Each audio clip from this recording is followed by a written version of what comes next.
If you go to the early church and you look at it and you hear it called the way. Now the way isn't simply an intellectual philosophy.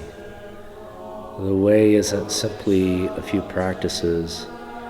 The way embodies an entire praxis, is the word, an entire holistic scope of the meaning of the gospel. And so what's unique about Orthodoxy is that the holism of the faith has been preserved. We don't simply approach things from the mind. We're not, for instance, a faith that is simply of the book. Although we have the Bible, we have the fullness of the Scriptures. We are a faith of tradition, but the tradition includes this holism. It includes the fullness of what have Christians always done in every generation. The worship is from the earliest centuries of Christianity. The architecture, the dogmatic teaching is in continuity with everything the early church stood for. There's a sense in the modern world that Christianity is relative. I can be a Christian and believe this. I can be a Christian and do this. I can act this way. Well, in the Orthodox Church, there isn't this relativity is missing.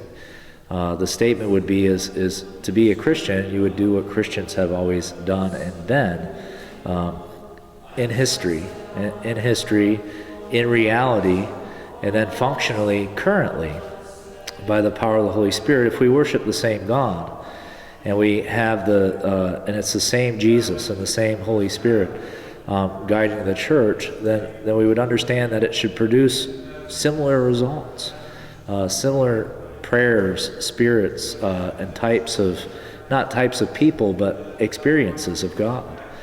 And that was something that was missing for me in the Protestant world that left me grasping for straws. I would go to this parish and I would hear this preacher say this about whatever topic, and I'd go to this parish and they would say something opposite on this issue, whether it was who Jesus was, or just about anything was up for debate. And so I found myself grasping, what is true?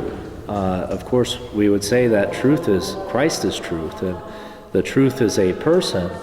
But the problem in the modern era is that you're always wondering, you end up becoming your own pope. You end up deciding for yourself what is truth as you sift through the mountains and mountains of information.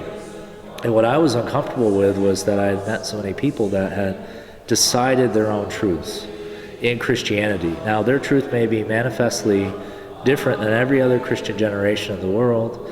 It may be completely unique and original to them, but it was their truth and they were okay with that. And I don't see much difference between that and the world.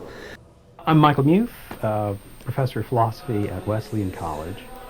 Was certainly not born Orthodox. Was raised in the Episcopal Church, spent years in the Methodist Church. As a scholar, and out of personal interest, I've spent lots of time reading church fathers, reading medieval philosophy, medieval theology. So increasingly became less comfortable perhaps with a fairly modernized form of Protestantism, and started looking back and thinking there's something about the nature of sacraments, or something about the nature of reality that somehow isn't coming through for me. But there was something then within Orthodoxy, however, that began to address what, for me, I have to admit, were very intellectual concerns. Being an academic, I in many ways live in my mind. And those things began to speak to me about a need for something, frankly, very other than what I had been experiencing.